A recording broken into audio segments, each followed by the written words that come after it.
اعوذ باللہ من الشیطان الرجیم بسم اللہ الرحمن الرحیم الف لام میم تلک آیات الكتاب الحکیم هدى ورحمة للمحسنين الذين يقيمون الصلاة ويؤتون الزكاة وهم بالآخرة هم يوقنون أولئك على هدى من ربهم وأولئك هم المفلحون صدق الله العظيم.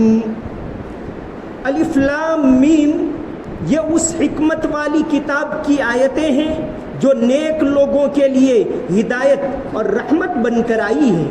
وہ نیک لوگ جو نماز قائم کرتے ہیں، زکوٰۃ ادا کرتے ہیں اور آخرت کا پورا یقین رکھتے ہیں، وہی ہیں جو اپنے پروردگار کی طرف سے سیدھے راستے پر ہیں اور وہی ہیں جو کامیابی پانے والے ہیں. یہ سورہ لقمان کی آیتیں پڑھی گئی. سورہ لقمان مکہ میں اترنے والی صورت ہیں، یعنی ہجرت سے پہلے نازل ہوئی. جو صورتیں ہجرت سے پہلے اتری ہیں ان کو مکی صورتیں کہتے ہیں، اور جو صورتیں ہجرت کے بعد اتری ہیں ان کو مدنی صورتیں کہتے ہیں. تو یہ مکی صورت ہیں. اس کا نام سورہ لقمان ہے. 34 آیتیں اور 4 رکوع ہیں. اس کا نام حضرت لقمان رضی اللہ عنہ کے اوپر سے رکھا گیا ہے. حضرت لقمان جیسا کہ مفسرین لکھتے ہیں ایک بہت بڑے حکیم تھے. یہ آج کل علاقہ پڑتا ہے افریقہ، اس علاقے کے رہنے والے تھے. تو یہ سورت مکہ کے اندر نازل ہوئی. عربوں کے اندر حضرت لقمان کی حکمت کی باتیں بہت مشہور تھی. اس صورت کے اندر حضرت لقمان کی جو حکمت کی باتیں ہیں، زندگی گزارنے کا طریقہ، زندگی کو کیسے سنوارے، خوبصورت بنائیں، دنیا اور آخرت کے لحاظ سے زندگی کو روشن بنائیں، جس کو آج کل کی زبان میں کہتے ہیں پرسنالٹی ڈیولپمنٹ. تو ہماری پرسنالٹی کو اور ہماری روحانیت کو کس طرح سنواریں، اس کی باتیں اس صورت کے اندر ہیں. حضرت لقمان افریقہ کے علاقے کے رہنے والے ایک بہت بڑے حکیم، بہت بڑے جانکار تھے. ویسے تو یہ ایک عام آدمی تھے، ایک بڑھئی تھے، حضرت داؤد علیہ السلام کے زمانے میں تھے، لیکن اللہ تبارک و تعالیٰ نے ان کو حکمت کے اندر، علم کے اندر بہت زیادہ اونچا مقام دیا. تو یہ بات اللہ تبارک و تعالیٰ کے یہاں متعین ہے. اسلام میں کوئی اونچا نہیں، کوئی نیچا نہیں. مال کے لحاظ سے آدمی مال والا ہے تو بڑا، ایسی بات نہیں. حضرت لقمان ایک معمولی آدمی تھے، لیکن اللہ تبارک و تعالیٰ نے ان کو ایسا چمکایا کہ قیامت تک قرآن میں ان کے نام کی ایک صورت ہے. قرآن کریم کے اندر پیغمبروں کے نام کی تو 6 صورتیں ہیں. حضرت ہود کے نام سے صورت ہے، حضرت نوح علیہ السلام کے نام سے صورت ہے، حضرت یوسف علیہ السلام کے نام سے ہیں، حضرت ابراہیم علیہ السلام کے نام سے ہیں، حضرت محمد سورہ محمد ہے، حضرت محمد صلی اللہ علیہ وسلم کے نام سے صورت ہے. لیکن یہ صورت ایک ولی کے نام سے.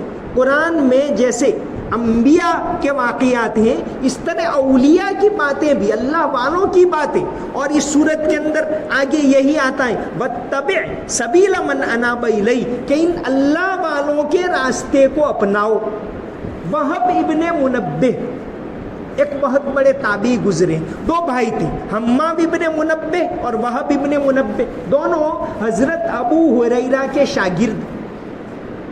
حمام ابن منبہ جن کے واسطے سے حدیث کا پہلا مجموعہ صحیفہ حمام ہم کو پہنچا. حدیث سب سے پہلے جو کمپائل ہوئی، سب سے پہلے ایک کتاب کی صورت میں لکھی گئی، وہ ان کے بھائی تھے حمام ابن منبہ. اور یہ وہب ابن منبہ وہ بھی بہت بڑے عالم اور دوسری کتابوں کے، دوسرے مذاہب کی کتابوں کے بہت بڑے جانکار تھے. تو ان کے بارے میں علامہ قرطبی نے اپنی تفسیر میں لکھا ہے کہ وہب ابن منبہ بیان کرتے ہیں کہ میں نے حضرت لقمان کی نصیحت کے 10,000 ابواب پڑھے، تو ان کی نصیحتیں بہت ساری تھیں، بہت قیمتی نصیحتیں، زندگی کو سنوارنے کی نصیحت، لیکن ان ساری نصیحتوں کا خلاصہ یہاں قرآن میں اللہ تبارک و تعالیٰ نے ایک رکوع کے اندر سمیٹ دیا ہے۔ ویسے تو 4 رکوع کی صورت ہے، لیکن حضرت لقمان کی نصیحتیں ہیں اس صورت کے دوسرے رکوع کے اندر ہیں کہ آپ اپنی زندگی کو کیسے بنائیں۔ سوید ابن صامت رضی اللہ عنہ ایک صحابی گزرے ہیں، یہ سن نبوی 11 میں یعنی ہجرت سے تقریباً 2 سال پہلے جب مدینہ کے لوگ مکہ میں آتے تھے، آپ صلی اللہ علیہ وسلم دعوت دیتے تھے، تو اسی طرح یہ سوید ابن صامت آئے تھے۔ البدایہ والنہایہ کے اندر ان کا واقعہ لکھا ہوا ہے۔ سوید ابن صامت آئے اور آپ صلی اللہ علیہ وسلم سے بات چیت کی مکہ کے اندر۔ آپ صلی اللہ علیہ وسلم نے اسلام پیش کیا۔ انہوں نے کہا کہ میں تو بڑا حکیم ہوں، جانکار ہوں، باتیں جانتا ہوں۔ کہا کیا جانتے؟ تو ان کے پاس حضرت لقمان علیہ السلام کی نصیحتیں تھیں، وہ پڑھ کر سنائی سوید ابن صامت۔ آپ صلی اللہ علیہ وسلم نے ان کو کلام پاک سنایا تو وہ متاثر ہوئے اور مسلمان ہو گئے۔ ہجرت سے پہلے ہی یعنی اسلام لائے اس کے بعد والے سال میں بعاث کی جنگ میں ان کا انتقال ہو گیا، تو ہجرت کے بعد تو آپ صلی اللہ علیہ وسلم سے ملے نہیں۔ ہاں، ان کے بیٹے تھے حارث ابن سوید، ان کی آپ صلی اللہ علیہ وسلم سے بعد میں بھی ملاقات رہی۔ تو حضرت لقمان کی نصیحتیں بہت مشہور ہیں، ان کی جو فلسفی، زندگی گزارنے کا طریقہ، وہ اس صورت کے اندر بیان کیا گیا ہے۔ حبشی غلام تھے، در منصور کے اندر مذکور ہے کہ ایک حبشی بڑھائی تھے داؤد علیہ السلام کے زمانے میں، اور حضرت داؤد علیہ السلام سے پہلے تھے۔ جب حضرت داؤد علیہ السلام نے دین کا کام شروع کیا تو حضرت لقمان نے فتویٰ دینے کا کام بند کر دیا کہ اب تم فتویٰ پیغمبر سے لیا کرو۔ تو گویا یہ فتویٰ بھی دیا کرتے تھے، بڑے حکیم تھے۔ شوقی ابو خلیل ابھی موجود ہیں، وہ عرب شاعر اور عرب مصنف ہیں۔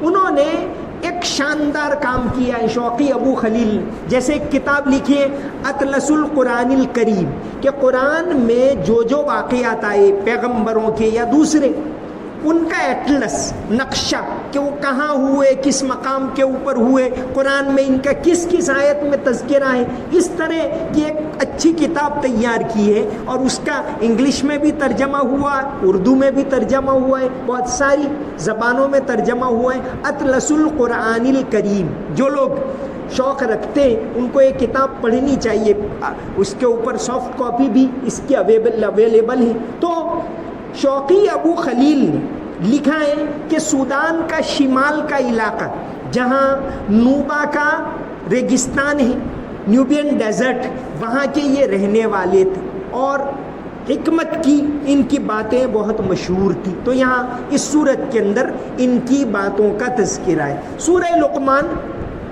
جیسا کہ بتایا 34 آیتیں ہیں۔ سب سے پہلی آیت ہے الف لام میم۔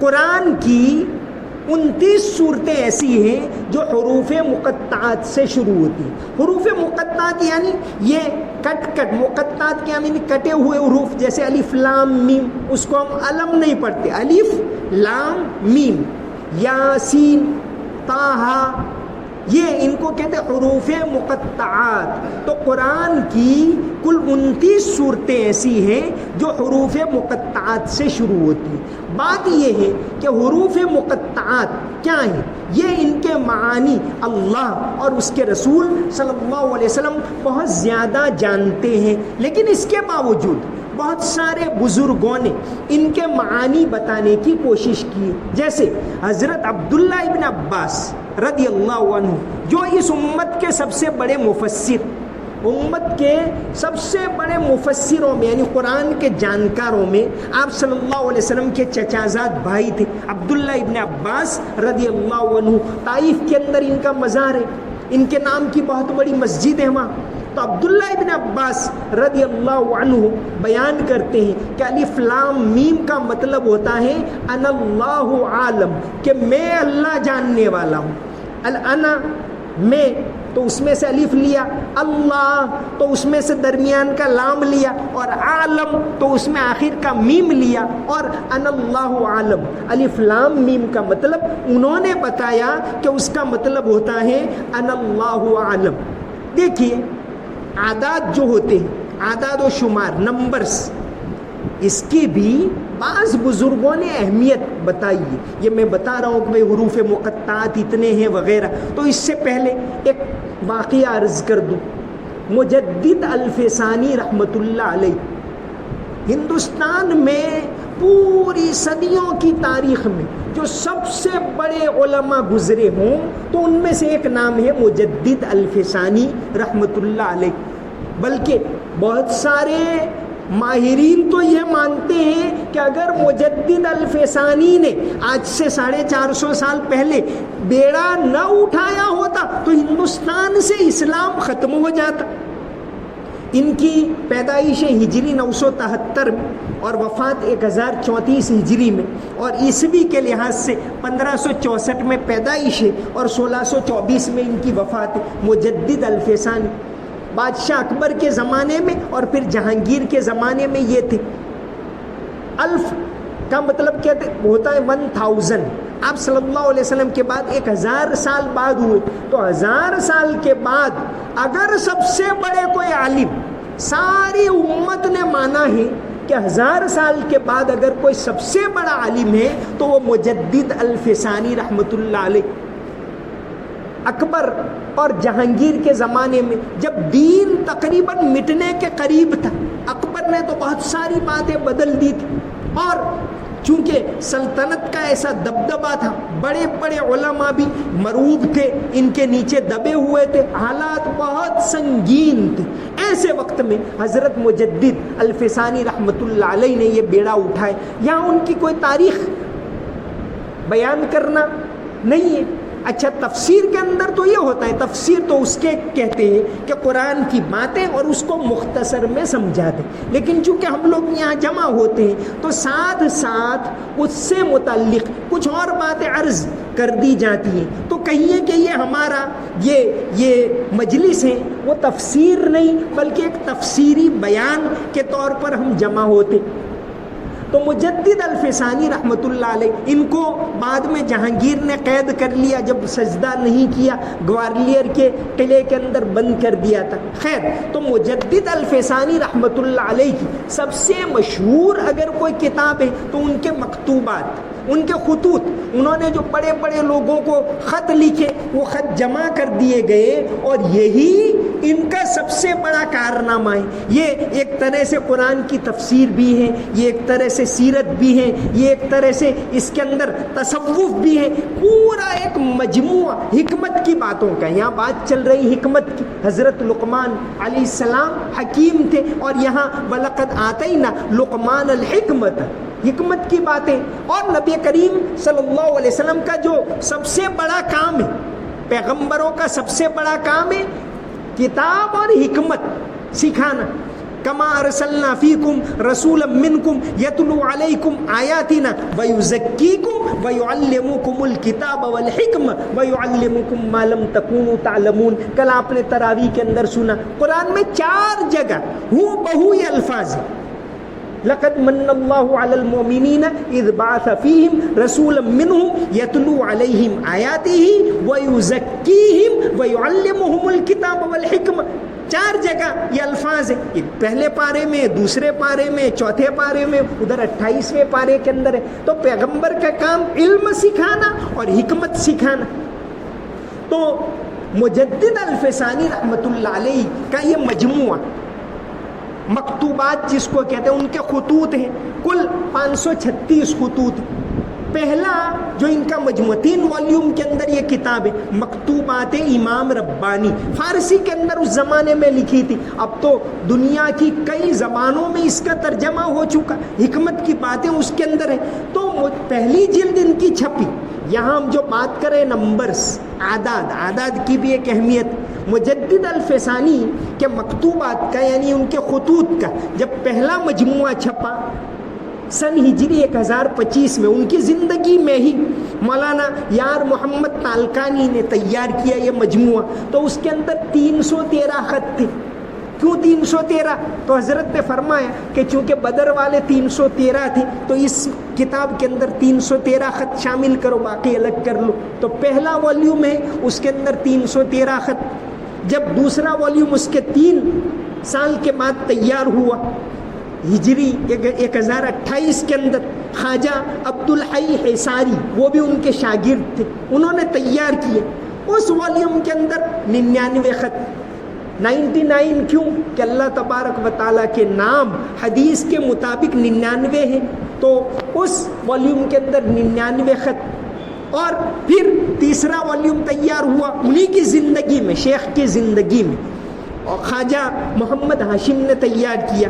اور یہ تیسرا والیوم جب چھپا سن ہجری 1031 کے اندر، تو تیسرے والیوم کے اندر 114 خط. 114 کیوں؟ تو کہا کہ قرآن کی صورتیں 114 ہیں تو اس کے اندر 114. تو یہ 313 دوسرے والیوم میں 99 اور تیسرے میں 114، یہ تمام ملا کے ہوتے ہیں 526. تو 526 ان کے خط ہیں. لیکن بعد میں جو 10 خطوط ملے وہ تیسرے والیوم کے اندر ملا دیے گئے. تو اب ملا کر تیسرے والیوم میں اب ہو گئے 124 اور کل ہوتے 536 خط. تو کہنے کا مطلب یہ ہے کہ اعداد ہوتے ہیں اس کی بھی ایک اہمیت ہوتی. تو یہاں قرآن کریم میں حروف مقطعات کے بارے میں چند باتیں، جیسا کہ سب سے پہلے بتا دیا کہ حروف مقطعات یہ اللہ تبارک و تعالیٰ کا راز ہے، اللہ ہی جانتے ہیں. لیکن اس کی ایک تاثیر ہے. بعض علماء تو یہ کہتے ہیں کہ اللہ کا اسم اعظم حروف مقطعات کے اندر چھپا ہوا ہے. حروف مقطعات یعنی الف لام میم صاد، الف لام را وغیرہ. تو قرآن کریم کے اندر حروف مقطعات سے کل 29 صورتیں شروع ہوتی ہیں. 114 صورتوں میں سے 29 صورتیں حروف مقطعات سے شروع ہوتی. ان میں سب سے زیادہ 7 صورتیں حامیم سے شروع ہوتی. حامیم دونوں پر نقطہ نہیں. اس کے بعد دوسرے نمبر پر سب سے زیادہ جو صورتیں شروع ہوتی ہیں الف لام میم. حامیم سے 7 صورتیں شروع ہوتی ہیں، الف لام میم سے 6 صورتیں شروع ہوتی ہیں. جیسے یہ صورت سورہ لقمان، تو الف لام میم سے 6 صورتیں شروع ہوتی ہیں. الف لام میم تینوں پر ایک بھی نقطہ نہیں. ویسے عربی کے اندر جو 28 حروف ہیں، 28 الف با تا ثا جیم، یہ کل 28 ہوتے ہیں. 28 کے اندر 13 بغیر نقطے کے ہیں اور 15 نقطے والے. لیکن حروف مقطعات میں سب سے زیادہ بغیر نقطے کے حروف استعمال ہوئے ہیں. اس کے اوپر مستقل کلام کیا ہے ہمارے پڑوسی ملک کے جو پیر ذوالفقار صاحب، سورہ یاسین کی تفسیر میں بہت ہی تفصیل سے انہوں نے حروف مقطعات کو بیان کیا ہے. اور یہ ان کے آڈیو بھی موجود ہیں، اگر کسی کو شوق ہو تو سننا چاہیے. تو الف لام میم سے 6 صورتیں شروع ہوتی اور حامیم سے 7. لیکن اگر الف لام میم صاد اور الف لام میم را، ان کو بھی اگر الف لام میم گنے تو پھر الف لام میم سے 8 ہو جاتی، الف لام را سے 5 ہے. تو یہ اتنی صورتیں تو ایسی ہیں جن کے اندر نقطہ نہیں ہے. حروف مقطعات سے شروع ہوتی ہے لیکن نقطہ نہیں. حروف مقطعات سے شروع ہونے والی جو صورتیں ہیں حروف 28 حروف میں سے حروف مقطعات میں 14 حروف آئے ہیں، لیکن 14 میں سے 11 بغیر نقطے کے ہیں اور 3 نقطے والے ہیں. جیسے الف لام را کوئی نقطہ نہیں، الف لام میم را نقطہ نہیں. ہاں یا یاسین میں اور کاف یا عین صاد میں. اسی طرح نون والقلم، قاف والقرآن المجید. تو قاف، نون اور یا، یہ 3 حروف ایسے ہیں جو نقطے والے اور حروف مقطعات میں استعمال ہوئے. 11 بغیر نقطے کے. اس کے اندر بھی علماء جیسے مجدد الفسانی رحمۃ اللہ علیہ نے اپنا ایک مستقل مکتوب، ایک خط پورا اس کے بارے میں لکھا ہے کہ حروف مقطعات کا راز کیا ہے. انہوں نے کہا ہے کہ وما یعلم تأویلہ الا اللہ والراسخون فی العلم، کہ اللہ تعالیٰ نے بعض اپنے نیک بندوں کو حروف مقطعات کا علم دیا ہے، اور اس میں سے حضرت فرماتے ہیں مجدد الفسانی کہ اللہ تعالیٰ نے اس میں سے کچھ باتیں مجھے بھی بتائی، جیسے حضرت عبداللہ ابن عباس رضی اللہ عنہ نے بتایا حروف مقطعات پر ان کی بھی بہت اچھی لمبی چوڑی بحث ہے. پیر ذوالفقار صاحب نے ایک الگ انوکھی بات لکھی ہے. انہوں نے کہا کہ عربی کے جو حروف ہیں الف سے یا تک، اس کے 3 حصے کر دو. پہلا حصہ الف سے زال تک، الف با تک، یہ 9 ہے. دوسرا حصہ ہے را سے غین تک، اور تیسرا حصہ ہے فا سے یا تک. 9 10 اور 9 28 ہوتے. الف سے زال تک کل 9 حروف ہیں، اس میں سے حروف مقطعات میں 2 ہی استعمال ہوئے، الف اور ہا، دونوں بغیر نقطے کے. دوسرا گروپ جو ہے را سے غین تک کا، را الف لام را، الف لام میم را، را ہے زا نہیں ہے حروف مقطعات میں. سین ہے جو بغیر نقطے کا ہے، شین نہیں. صاد ہے، صاد والقرآن ذی الذکر، الف لام میم صاد اور واد نہیں ہے. طا ہے، طاسین، وا نہیں ہے. عین ہے، حامیم عین سین قاف، غین نہیں. تو دوسرے حروف، دوسرے حصے میں جو 10 حروف مقطعات ہیں، ان میں سے 5 بغیر نقطے کے استعمال ہوئے، اور 5 جو نقطے والے حروف ہیں وہ حروف مقطعات میں نہیں آتے. تو پہلے گروپ میں سے 2 اور یہ 5 7. اب آخری جو 10 ہیں ان میں سے 7 ہیں، اور ان میں سے 7 میں سے 4 نقطے والے اور 3 بغیر نقطے کے. فا سے لے کر یا تک فا نہیں ہے. قاف ہے، بڑا قاف، قاف والقرآن المجید، چھوٹا قاف بھی ہے. لام ہے، الف لام، میم بھی ہے، نون بھی ہے، نون والقلم وما یسطرون. واو نہیں. سارے جو حروف مقطعات بغیر نقطے کے ہیں ان میں سے دال اور واو، یہ 2 اس میں استعمال، دال واو یہ استعمال نہیں ہوئے.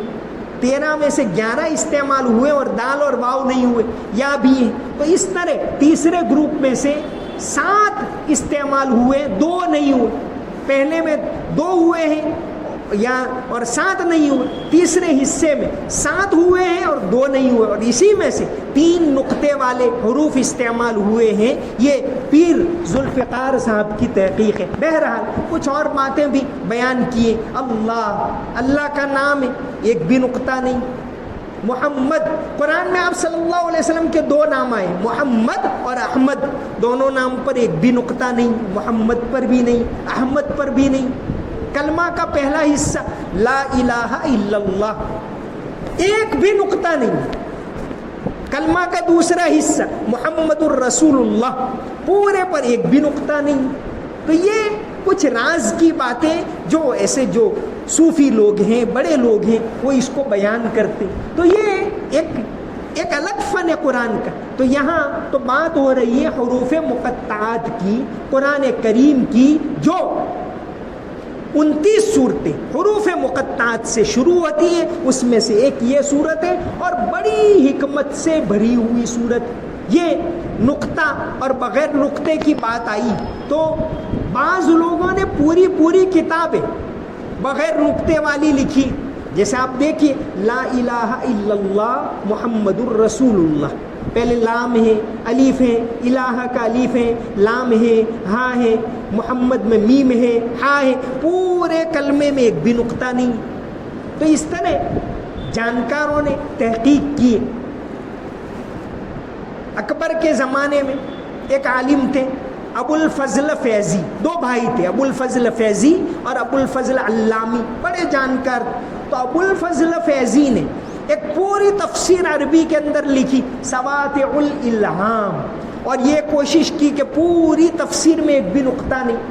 ابھی ہمارے زمانے میں مولانا تقی کے بھائی محمد ولی رازی، انہوں نے ایک کتاب لکھی ہادی عالم، آپ صلی اللہ علیہ وسلم کے بارے میں لکھی. پوری کتاب اس طرح لکھی ہے کہ کہیں بھی ایک بھی نقطہ نہ آئے. پوری کتاب اردو کے اندر، سواطع الالہام تو عربی میں. جیسے انہوں نے شروع میں ہی ایک نعت لکھی ہے مولانا تقی کے بھائی نے ہادی عالم کے اندر. پہلا شعر اس کا ہے، ہر دم درود سرور عالم کہاں کروں، ہر دم درود سرور عالم کہاں کروں، ایک بھی نقطہ نہیں آتا. ہر لمحہ محو روئے مکرم رہا کروں. تو ایسے پوری نعت شروع کے اندر انہوں نے لکھی.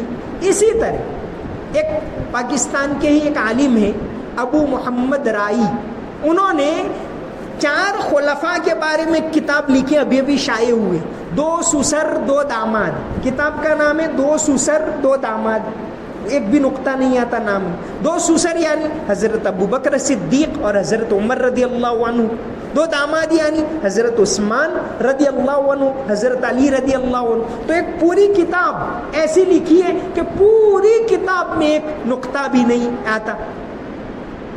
اور اس سے بڑھ کر ابھی چند کچھ عرصے پہلے وہیں کے ایک عالم نے، ایک ڈاکٹر طاہر مصطفیٰ نے قرآن کا ترجمہ لکھا. پورا ترجمہ اردو میں ایک بھی نقطہ نہیں آتا. ویسے بھی قرآن کا ترجمہ کرنا یہ بہت مشکل کام ہے، اور اس میں بھی ایسے الفاظ لانا کہ ترجمہ نہ آتا ہو تو یہ تو بہت مشکل کام ہے. تو انہوں نے پورا ترجمہ بغیر نقطے کے کیا ہے ڈاکٹر طاہر مصطفیٰ نے. بہرحال یہ سورت ہے سورہ لقمان، حروف مقطعات سے شروع ہوتی ہے. تلک آیات الکتاب الحکیم. حروف مقطعات کا ایک دوسرا راز یہ ہے کہ جو 29 صورتیں ہیں حروف مقطعات والی، ان میں 3 کو چھوڑ کر باقی تمام صورتوں میں حروف مقطعات کے بعد فوراً قرآن کا ذکر آتا ہے. الف لام میم ذالک الکتاب، الف لام را تلک آیات الکتاب المبین، طٰہٰ ما انزلنا علیک القرآن، یاسین والقرآن الحکیم، قاف والقرآن المجید، الف لام میم تلک آیات الکتاب الحکیم. تو حروف مقطعات کے بعد ایک راز کی بات یہ ہے کہ فوراً قرآن کا تذکرہ آتا ہے. تو اس کا قرآن کے ساتھ خاص لگاؤ ہے.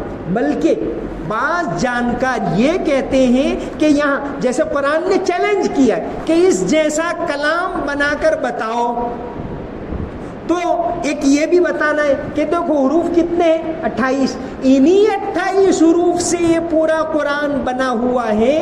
اگر تم بنا سکتے ہو تو بنا کر دکھاؤ، اور اگر نہیں بنا سکتے، ہم لوگ تو، میں اور آپ تو کہاں عربی کو بڑے بڑے عربی کے جو جانکار ہوتے ہیں انہوں نے صدیوں تک کوشش کی، لیکن اس لیول کا کلام ہر ایک کا الگ الگ ہوتا ہے. کہ بھئی اقبال کا کلام اس کا ایک الگ انداز ہے، غالب کا کلام اس کا ایک الگ انداز ہے. تو یہ اللہ کا کلام ہے، اور چیلنج ہے کہ کوئی آج تک ایسا کلام نہیں بنا سکا. تو اس میں یہ بھی اشارہ ہے کہ یہی 28 حروف ہیں اس سے بنا ہوا ہے. بہرحال یہ حروف مقطعات کے بعد ایک نون والقلم وما یسطرون اور کاف ہا یا عین صاد ذکر رحمت ربک عبدہ زکریا، ان صورتوں کو چھوڑ کر باقی صورتوں کے اندر فوراً قرآن کا تذکرہ آیا ہے. تو یہ اس بات کی دلیل ہے کہ قرآن اللہ کا کلام ہے، یہ سچا کلام ہے، اس کی تاثیر ہے. یہاں تو اس کے اندر جو کیا حکمتیں ہیں. حضرت لقمان علیہ السلام بڑے بزرگ ہیں تو ان کے ساتھ علیہ السلام کہہ سکتے. حضرت لقمان علیہ السلام کا کلام، ان کی نصیحتیں، ان کو اللہ تبارک و تعالیٰ نے اپنے طور پر پیش کیا ہے کہ دیکھو لقمان علیہ السلام کی کیا نصیحتیں تھیں، ان کو دھیان میں لاؤ اور ان کو زندگی میں اتارو. یہ اس سورت کا سبق ہے. وما علینا الا البلاغ المبین. اللهم صل على محمد وعلى ال محمد وبارك وسلم ربنا آتنا في الدنيا حسنة وفي الآخرة حسنة وقنا عذاب النار اللهم إنك عفو تحب العفو فاعف عنا اللهم إنا نسألك الهدى والتقى والعفاف والغنى یا اللہ ہمارے گناہوں کو معاف فرما یا اللہ ہماری تمام کوتاہیوں کو معاف فرما یا اللہ رمضان کے بارے میں تو نے یہ آیت بتا دی وَإِذَا سَأَلَكَ عِبَادِي عَنِّي فَإِنِّي قَرِيب اس کو رمضان کے ساتھ اور اس کے بیچوں بیچ میں ذکر کر کے یا اللہ تو نے یہ بتایا کہ رمضان تو دعا کا مہینہ ہے لیکن ہم غفلت میں ہیں ہم دعا سے بھی یا اللہ تجھ سے مانگنے سے بھی دور ہیں یا اللہ ہمیں مانگنے والا بنا یا اللہ ہمیں سچا پکا یقین عطا فرما دعا کرنے والا بنا یا اللہ ہماری دعاؤں کو قبول فرما یا اللہ عافیت امن و امان عطا فرما ہدایت کے اوپر چلنے کی توفیق عطا فرما یا اللہ ہمارے دل کے اندر ہماری رگ رگ کے اندر قرآن کریم کی محبت عطا فرما قرآن کو پڑھنے کی توفیق عطا فرما اللہم صلی علی محمد وعلی ال محمد وبارک وسلم سمعنا واطعنا غفرانک ربنا وإلیک المصیر برحمتک یا ارحم الراحمین